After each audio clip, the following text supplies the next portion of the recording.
১০ নং উত্তর মাদার্শা ইউনিয়ন পরিষদ নির্বাচনে চেয়ারম্যান পদপ্রার্থী হিসাবে মোহাম্মদ একরাম চৌধুরী চট্টগ্রাম উত্তর জেলার প্রচার সম্পাদক চেয়ারম্যান হিসেবে পদপ্রার্থী হওয়ার ঘোষণা দিয়েছেন।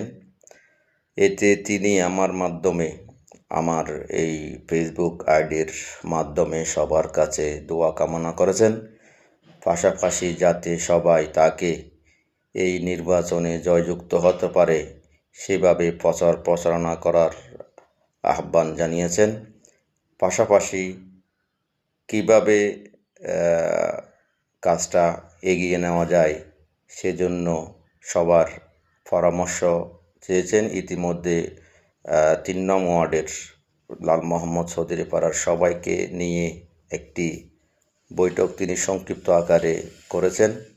এতে সবাই উপস্থিত ছিলেন। সবাই দোয়া করবেন।